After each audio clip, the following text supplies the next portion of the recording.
In the winter of 1894, a letter changed the course of French history and nearly destroyed an innocent man's life. Captain Alfred Dreyfus, a Jewish artillery officer in the French army, stood accused of treason, of selling military secrets to Germany, France's sworn enemy. The evidence was flimsy, the trial was a sham, and the real criminal walked free, while Dreyfus was publicly stripped of his rank, his sword broken in disgrace, and sent to rot on Devil's Island, one of the world's most brutal prison colonies. But this was more than one man's tragedy. The Dreyfus Affair, as it became known, tore France apart, exposing the poisonous anti-Semitism at the heart of French society and forcing a nation to confront uncomfortable truths about justice, prejudice, and power. Now, over 130 years later, as France prepares to establish an annual day of commemoration in 2026, Dreyfus's story resonates with renewed urgency. This is the story of a man France tried to erase, a lie that almost succeeded, and the truth that refused to die. As you settle in tonight, let us journey back to Belle Epoque France, where beneath the glittering surface of cafes and culture, a profound injustice was about to unfold. Alfred Dreyfus seemed an unlikely target for suspicion. Born in 1859 in Alsace to a prosperous Jewish family, he chose military service when Alsace fell to Germany after the Franco-Prussian War, remaining loyal to France. He excelled at the prestigious École Polytechnique, married Lucie Hadamard, and by 1894 was the only Jewish officer on the French general staff, a remarkable achievement in an army rife with anti-Semitism. Then in September 1894, French intelligence discovered a torn document in a wastebasket at the German embassy, a bordereau or memorandum listing French military secrets someone had offered to sell. The army needed a traitor, and Dreyfus fit their prejudices perfectly. Jewish, Alsatian, therefore potentially sympathetic to Germany, and convenient. Despite weak handwriting analysis and no real evidence, Dreyfus was arrested in October 1894. His protests of innocence were dismissed. His Jewish background became proof of guilt in the minds of antisemitic officers. The investigation was rushed, the evidence manufactured, and the outcome predetermined. Within weeks, Captain Dreyfus found himself facing a court-martial, accused of betraying the nation he loved, his life spiraling into nightmare, based on nothing more than prejudice and a handful of lies. The court-martial in December 1894 was a travesty of justice. The trial was held in secret, denying Dreyfus and his lawyer access to key evidence. The army presented a secret file to judges without showing it to the defense, a clear violation of legal procedure. Handwriting experts disagreed about whether Dreyfus wrote the bordereau, but the court accepted the analysis that suited their conclusion. On December 22, 1894, Dreyfus was convicted of treason and sentenced to life imprisonment on Devil's Island. But conviction wasn't enough. The army wanted public humiliation. On January 5, 1895, in the courtyard of the École Militaire before assembled troops and a baying crowd, Dreyfus underwent military degradation. An officer tore the buttons, braids, and insignia from his uniform. His sword was broken over a knee. As the crowd shouted "Death to Judas," "Death to the Jew," Dreyfus maintained his dignity, crying out, "I am innocent." Long live the army. Newspapers published anti-Semitic cartoons depicting him as a monstrous traitor. The public, fed lies by the press and army, believed him guilty. Days later, Dreyfus was shipped to French Guiana, to a tiny island where he would be confined in a stone hut, his movements restricted, his mail censored, his very existence meant to be forgotten. France had disposed of him, or so they thought. Devil's Island sits off the coast of French Guiana, a place of hellish heat, humidity, and isolation. Dreyfus lived in a stone hut, guarded constantly, forbidden from speaking to his guards, his mail censored and delayed for months. He was shackled to his bed at night. The tropical climate, poor food, and psychological torment wore at his health and sanity. His only sustenance was his innocence and his determination that truth would eventually prevail. He kept a diary, recording his suffering and his unwavering belief in justice. Meanwhile, his wife Lucie fought tirelessly for his release, writing letters, petitioning officials, refusing to accept the verdict. She believed absolutely in her husband's innocence, but for more than 2 years, nothing changed.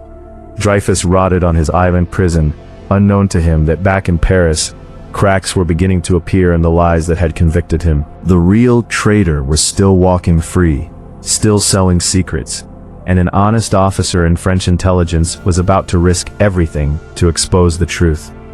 As you rest tonight, imagine Dreyfus's isolation, his faith tested daily, his hope the only thing keeping him alive. Remember that sometimes justice delayed is not justice denied. It's justice gathering strength. In 1896, Lieutenant Colonel Georges Picquart became head of French military intelligence. Unlike his predecessors, Picquart valued truth over convenience. He discovered that military secrets were still being leaked to Germany, proof that the real spy was still active.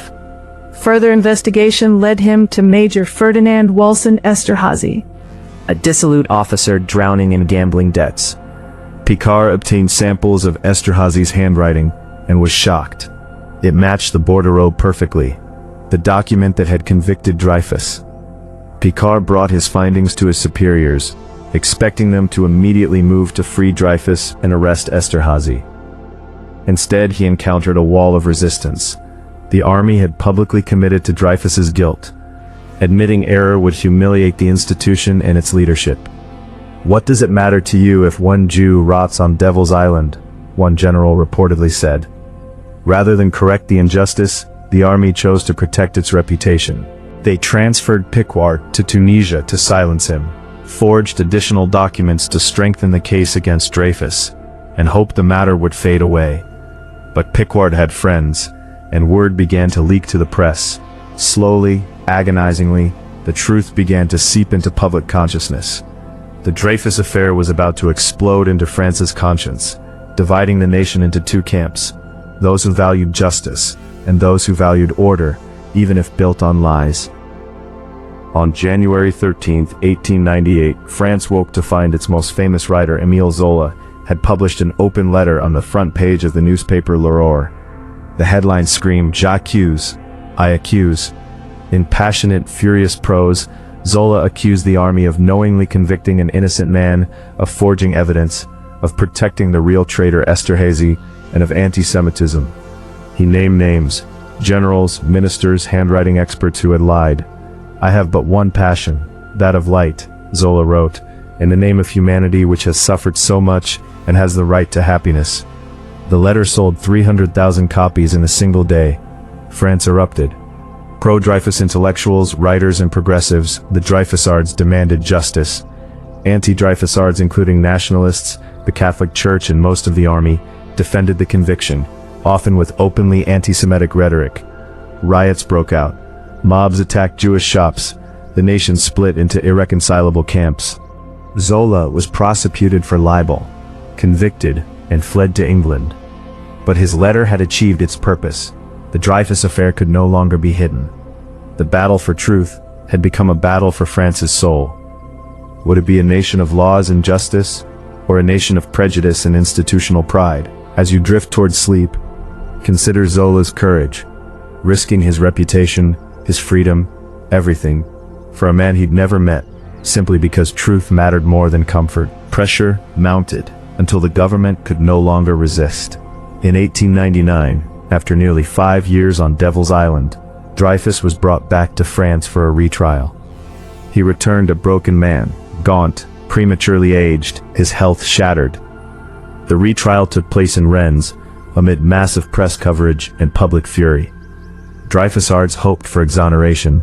Instead, they received another travesty. Despite clear evidence of Esterhazy's guilt, despite exposed forgeries in the secret file, despite testimony revealing the army's conspiracy, the military court again found Dreyfus guilty, though this time with extenuating circumstances, reducing his sentence to 10 years. The verdict shocked the world. International condemnation reigned on France. The absurdity was too great. Extenuating circumstances for treason. The government, embarrassed and eager to move on, offered Dreyfus a pardon. It was a bitter pill. Accepting a pardon implied guilt, yet Dreyfus was dying. his family urged him to accept. On September 19, 1899, Dreyfus accepted the pardon, though he maintained his innocence and vowed to fight for full exoneration. He was free, but not vindicated. The fight would continue. Justice delayed was proving to be justice nearly denied, but Dreyfus and his supporters would not give up. Rest now, knowing that even partial victories matter, that surviving to fight another day is sometimes the wisest choice, and that accepting imperfect justice doesn't mean abandoning the pursuit of truth. It took 7 more years of legal battles, political maneuvering, and persistent advocacy. But finally, on July 12, 1906, the French Supreme Court annulled the Reims verdict without ordering another trial, effectively declaring Dreyfus innocent. 12 years after his arrest, Alfred Dreyfus was officially exonerated. He was reinstated in the army with the rank of major and awarded the Legion of Honor. A week later, in the same courtyard where he had been degraded, Dreyfus was decorated in a military ceremony. The symbolism was powerful, if bittersweet. The army that had destroyed him now honored him, though many officers never accepted his innocence. Dreyfus served in World War I, despite being in his 50s, proving his patriotism once more to a nation that had doubted it. He died in 1935, having lived long enough to see his name cleared, but also to witness the rise of new forms of antisemitism across Europe. His exoneration was important not just for him but for France. It represented a victory, however delayed, of truth over lies, of justice over prejudice, of individual rights over institutional pride.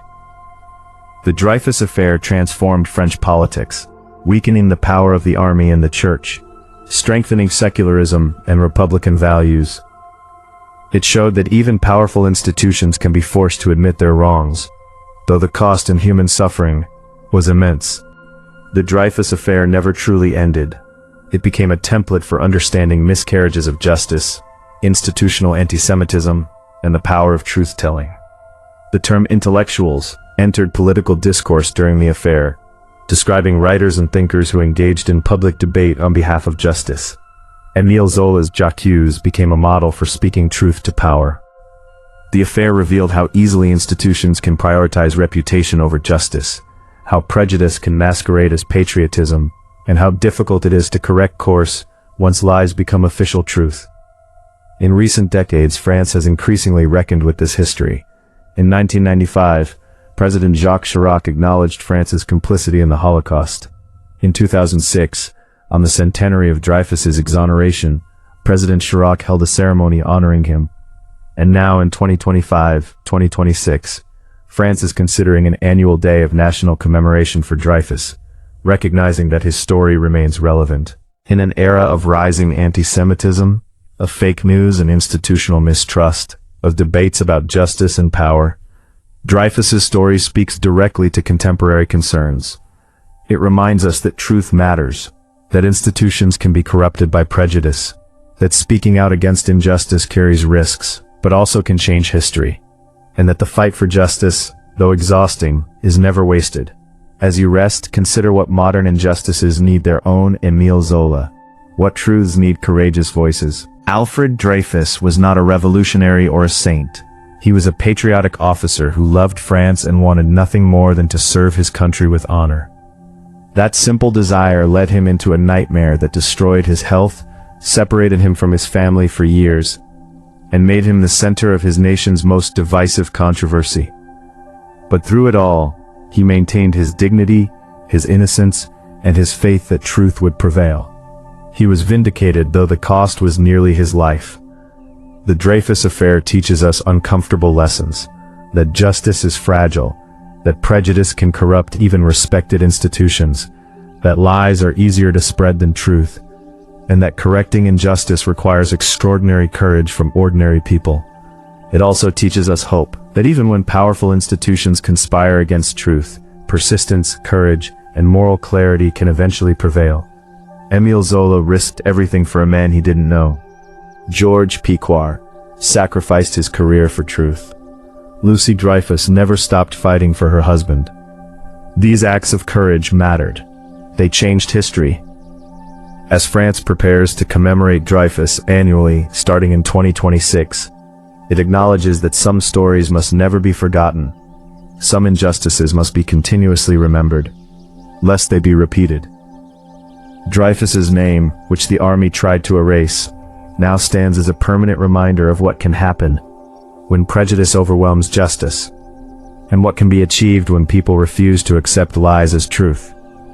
As you drift into sleep tonight, carry with you Dreyfus's resilience, Zola's courage, and the knowledge that truth, though it may be delayed, denied, and distorted, has a persistent habit of eventually emerging into light. The man France nearly erased forever is now remembered, honored, and commemorated. His story refuses to die because truth ultimately refuses to die. Rest peacefully, knowing that justice, though sometimes agonizingly slow, bends toward truth. Good night, and may you wake with renewed commitment to truth, justice, and the courage to speak out against prejudice wherever you encounter it. The legacy of Alfred Dreyfus demands nothing less.